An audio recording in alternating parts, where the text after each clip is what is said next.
Hello, welcome to Lalitha's lovely kitchen. இன்னைக்கு நம்ம பார்க்க போற recipe very very interesting. Everybody will like it.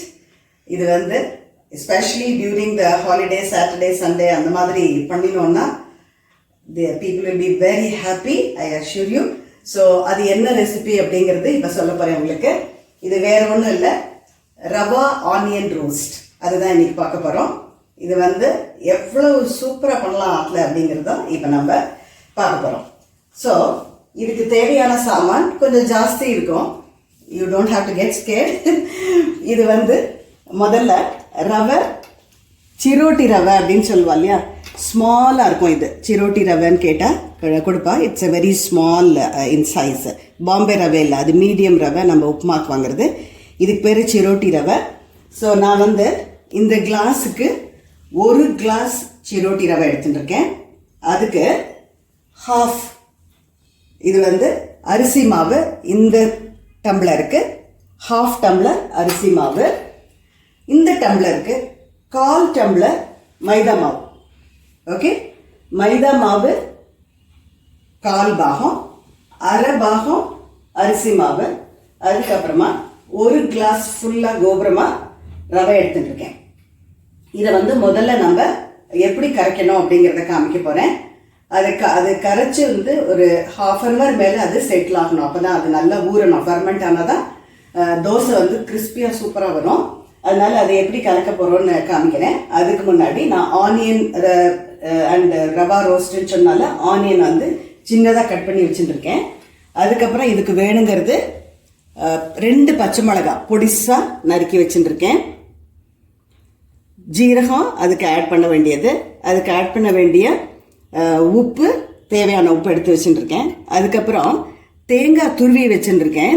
துருவின தேங்காயோ இல்லைன்னா பல்லாக கூட அதில் நறுக்கி போடலாம், பொடிசாக நறுக்கி போடலாம், அதுவும் டேஸ்டியாக இருக்கும். அதுக்கப்புறமா அப்பப்போ வாக்கும்போது இந்த ரவையை மேலே தூவணும். அது எப்படி பண்ணணும் அப்படிங்கிறத நான் உங்களுக்கு சொல்கிறேன். அதுக்கு ஆட் பண்ண வேண்டிய கொத்தமல்லி அண்ட் கருவேப்பிலை. ஸோ இதுதான் நம்ம பார்க்க போகிறோம். இதை வந்து ஃபஸ்ட்டு எப்படி கலக்கலாம் அப்படிங்கிறத பார்த்துடலாம். இப்போ இதில் ரவையை போட்டுண்டாச்சு. அதோட அரிசி மாவு, மைதா மாவு, இந்த 3ஐயும் போட்டுக்கிறேன். அதுக்கப்புறமா இந்த டம்ளருக்கு, சேம் டம்ளர் எந்த டம்ளரில் எடுத்துட்டு இருக்கோமோ அதே டம்ளருக்கு ஆக்சுவலாக 4 டம்ளர் தண்ணி விடணும். பட் என்னோடது கொஞ்சம் டிஃப்ரெண்ட்டாக எப்படி பண்ணுறேன்னு பாருங்க. இதுக்கு வந்து நான் இப்போ ஒரு 2 டம்ளர் தண்ணி விட்டுட்டு 1 டம்ளர் மோரை விட்டு மிக்ஸ் பண்ணி வைக்க போகிறேன். அதுக்கு முன்னாடி இதுக்கு சேர்க்க வேண்டிய ஜீரகத்தை போட்டுடலாம். இதுக்கு சேர்க்க வேண்டிய பச்சை மிளகாய் பொடிசாக கட் பண்ணி வச்சுட்டுருக்கேன். 2 பச்சை மிளகாய், கொஞ்சம் கருவேப்பிலை, அதுக்கு மேலே கொஞ்சம் கொத்தமல்லி, அப்புறம் தேங்காய். நான் முன்னாடியே சொன்ன மாதிரி இது ரொம்ப போடணுங்கிறது இல்லை, அது ஒரு மாதிரி வாயில் கடைச்சா நல்லா இருக்கும். அதனால அதுக்கப்புறமா நான் சொன்ன மாதிரி இப்போ இதில் ஒரு 2 டம்ளருக்கு தண்ணி விடுறேன். பிஃபோர் வி புட், நான் எப்போதும் சொல்கிற மாதிரி இந்த சால்ட்டையும் போட்டுட்டு ட்ரையாக இருக்கும்போதே ஒரு தூரம் நல்லா கலந்து விட்டுக்கணும். நான் ஒரே 1 டம்ளர் தான் ரவை எடுத்துட்டுருக்கேன். அதனால அதுக்கேற்ற மாதிரி நான் உப்புரப்பு மிக்ஸ் பண்ணியிருக்கேன். இதுவே நீங்கள் ஜாஸ்தி எடுத்துக்கும் போது அதுக்கு ஏற்ற மாதிரி நீங்கள் ஆல்ட்ரு பண்ணிக்கலாம். ஆர் உங்களுக்கு வந்து எந்த அளவுக்கு உப்பு உரப்பு வேணுமோ அதுக்கு ஏற்ற மாதிரி நீங்கள் பண்ணலாம். ஸோ இப்போ நான் வந்து இதை நல்லா கலந்து விட்டுக்கிட்டேன். ஸோ இதில் வந்து 1 டம்ளர், 2 டம்ளர், இதை 3வது டம்ளரை நான் தனியாக வச்சுட்டுருக்கேன். இப்போ பாருங்க, இந்த 2ம் போட்டு கொஞ்சம் கலந்ததுக்கப்புறமா அது கூட கொஞ்சம் ஒரு லைட்டாக புளி வந்த மோரையும் அதோட சேர்க்க போகிறேன். இப்போ இந்த இது நான் 2 டம்ளர் தண்ணி போட்டது கரைச்சிருந்தாச்சு. நான் வந்து பாம்பே ரவை பர்பஸாக எடுத்துக்கல. ஏன்னா பாம்பே ரவை வந்து சீக்கிரமாக உப்பிடும். அதுக்கப்புறமா நம்ம வந்து திருப்பி நம்ம தண்ணி விட்டுக்க வேண்டியது இருக்கும். பட் இதுனா ஒரே மாதிரி சேர்ந்த மாதிரியே இது நம்மளுக்கு நல்லா வரும், நல்ல கிறிஸ்பியாகவும் வரும். இப்போ நான் 1 டம்ளர் இதுக்கு மோரும் ஆட் பண்ணியிருக்கேன். கொஞ்சம் லைட்டாக புளி வந்த மோர். ஸோ தட் நம்ம பண்ணுற தோசை வந்து ரொம்ப சூப்பராக வரும்.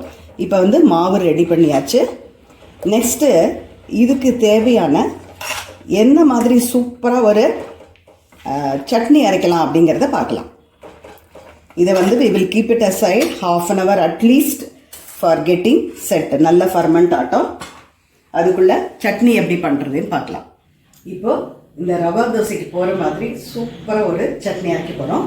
அது வேறு ஒன்றும் இல்லை, இது வந்து பொரிக்கடலை நிறைய எடுத்துப்போம். யூஸ்வலாக நம்ம வந்து தேங்காய் நிறைய பொரிக்கடலை கொஞ்சம் எடுத்துப்போம் இல்லையா. இந்த இதில் நிறைய பொரிக்கடலை நான் வந்து என்னோடய கைப்பிடிக்கு 2 கைப்பிடி எடுத்துகிட்டு இருக்கேன். அதுக்கப்புறம் ஒரு பாதியிலையும் பாதி ஒரு குவார்ட்டர் தான் தேங்காய் எடுத்துகிட்டு இருக்கேன். அதுக்கப்புறம் இதுக்கு போட போகிறது 3 பச்சை மிளகா. அதுக்கப்புறம் இந்த சைஸு இஞ்சியை நறுக்கி வச்சுருக்கேன். அதுக்கு தேவையான உப்பு, புளி, அவ்வளோதான். இதுக்கு ஜீரகம் வேண்டாம். So only this many items you need to take. முதல்ல என்ன பண்ணோன்னா பொரிக்கடலை, இந்த பச்சை மிளகா, அதுக்கப்புறம் இஞ்சி எல்லாம் போட்டு நல்லா கிரைண்ட் பண்ணிவிட்டு அதுக்கப்புறமா we can add this தேங்காய் along with that. ஸோ இது வந்து இது கொஞ்சம் little different way of making. But இந்த மாதிரி ஒரு சட்னி வந்து இந்த ரவா தோசை கூட ரொம்ப சூப்பராக போகும். So I thought let me show you this also. So இது அரைச்சின்னு வந்ததுக்கப்புறம் நம்ம எப்படி பண்ணுறதுங்கிறத பார்க்கலாம். பாருங்கள், இதில் வந்து பொரிக்கடலை, அப்புறமா பச்சை மிளகா, புளி, உப்பு, இஞ்சி எல்லாமே போட்டுருக்கேன்.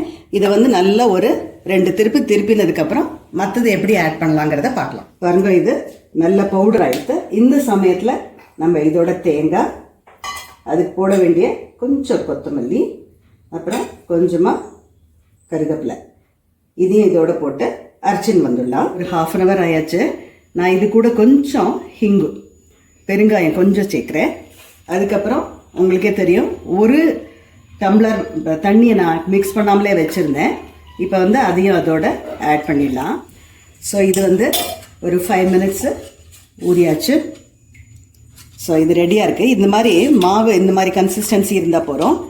பாருங்க, இந்த மாதிரி அறுத்தை என்ன பண்ணோம், ஒரு ஈஸியாக உங்களுக்கு கிறிஸ்பாக வரதுக்கு ஒரு டிப்ஸு.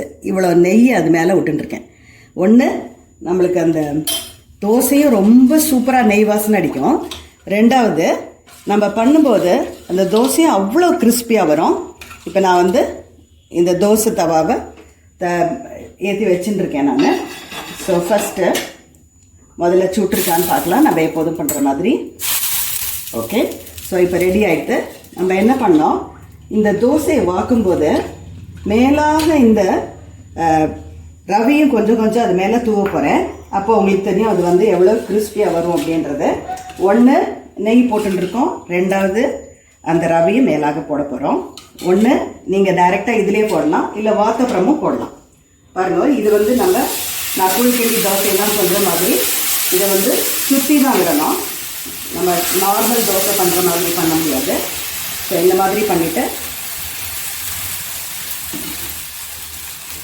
இது மேலே துளியூண்டு இந்த ரவையும் நம்ம தூவி வச்சுடலாம். அதுக்கப்புறம் அதுக்கு தேவையான எண்ணெயை முதல்ல சுற்றி அதுக்கப்புறம் எங்கெல்லாம் ஹோல்ஸ் இருக்கோ அதுலேயும் கொஞ்சம் கொஞ்சம் விட்டுடலாம். சில பேர் வந்து இந்த மாவில் வந்து கொஞ்சோண்டு மஞ்சப்பொடி போட்டுப்பா. நான் போடலை, because if you want you can add little bit மஞ்சப்பொடி. ஏன்னா அந்த தோசை வந்து கொஞ்சம் எல்லோயிஷாக வரும் அந்த மாதிரி நீங்கள் பண்ணும்போது. ஸோ இப்போ வந்து கொஞ்சோண்டு ரவையை மேலாக தூவினேன், பார்த்தேன் இல்லையா. பாருங்க, இது ஒரு வாட்டி திருப்பி போட்டாச்சு. ஸோ ஒரு தோசை வித்தவுட் ஆனியன் காமிச்சுட்டுருக்கேன். இன்னொரு தோசை வித் ஆனியன் எப்படி பண்ணலாம் அப்படிங்கிறத பார்க்கலாம். ஸோ இது வந்து நல்ல கிறிஸ்பியாக வந்திருக்கு பாருங்க. இப்போ இதுவே ஆனியன் போட்டு எப்படி பண்ணணும் அப்படிங்கிறதுக்கு ஃபஸ்ட்டு ஆனியனை இந்த மாதிரி ஸ்ப்ரெட் பண்ணிவிடலாம். அது மேலே நம்ம இந்த மாவை விடலாம். ஆனியனை போட்டுட்டு அது மேலே மாவை விடலாம். நார்மலாக we will try to do the other way around இல்லையா. ஸோ இந்த மாதிரி பண்ணுறது கொஞ்சம் டிஃப்ரெண்ட்டாக நல்லா வருது. அதனால I thought I'll share with you. இந்த மாதிரி பண்ணும்போது it really comes out very well. நல்ல கிறிஸ்பியாக. அதுக்கப்புறம் நான் லாஸ்ட் டைம் காமிச்ச மாதிரி இந்த ரவையை மேலாக அப்படி லைட்டாக தூவினா போகிறோம், நிறைய போட வேண்டாம். அதுக்கப்புறமா இது மேலே as I told you அந்த முன்னாடி சொன்ன மாதிரி சுற்றி எண்ணெய், எங்கெல்லாம் ஹோல்ஸ் இருக்கோ அங்கெல்லாம் எண்ணெய் இது போட்டு வச்சிட்டோன்னா it will come out well. So இது வேகட்டும்.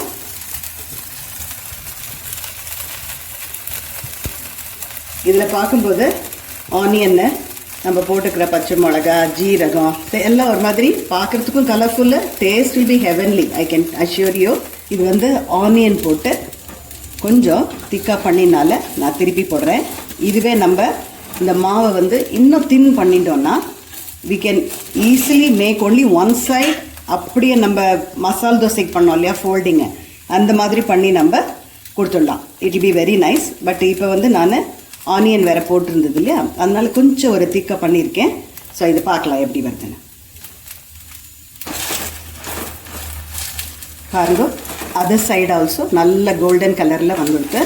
ஸோ இதை வந்து just flip it and take it. When you are making this rava தோசைக்கு ஒரு small tips I thought I share with you. இந்த மாவு என்ன ஆகும்னா அது கொஞ்சம் கொஞ்சம் டைம் ஆக ஆக கெட்டியாகிட்டே இருக்கும். அதனால் you have to keep on adding little water. கொஞ்சம் அதை வந்து லிக்விடாக பண்ணிக்கணும். அதுக்கப்புறம் அந்த ரவையை வந்து மேலாக தூவலாம் அப்படின்னு சொன்னேன் இல்லையா, அதில் தோசையில் டைரெக்டாக தூவலாம். இல்லைன்னா மாவுலேயே கொஞ்சம் கொஞ்சம் போட்டு போட்டு வாக்கும்போது கொஞ்சம் போட்டு அப்படி வாக்கலாம். அதுவும் it will be very nice. But make sure the மாவு வந்து அந்த consistency should be little thinner only. திக்காக இருந்ததுன்னா தோசை திக்காக வரும், crispiness may not be that much great. அதனால தின்னாக விட்டுட்டு ஆனியன் போட்டு அது மேலே விடலாம். இல்லை அது விட்டு அது மேலே ஆனியன் போட்டாலும் as I have told you earlier, அதை கொஞ்சம் நல்லா ப்ரெஸ் பண்ணிவிட்டு then you can without even flipping you can take it. It be very crispy and very nice. இதில் பார்த்தேன்னா ஒன்று வித் ஆனியன், ஒன்று without onion also I can make. இதுலேயும் நம்ம ஆனியன்லாம் எதுவுமே சேர்க்கல. So this will be very very tasty and very heavenly. இந்த மாதிரி நம்ம ஒரு ஸ்பெஷல் டேஸ் நம்ம இல்லை சாட்டர்டே சண்டே இந்த மாதிரி நம்ம ஒரு பிரேக்ஃபாஸ்ட்டோ இல்லை ஒரு டின்னரோ பண்ணி கொடுக்கும்போது definitely people will love it. So I hope you also like this video. Please try it and enjoy it. Let me meet you in the next lovely video. Bye bye.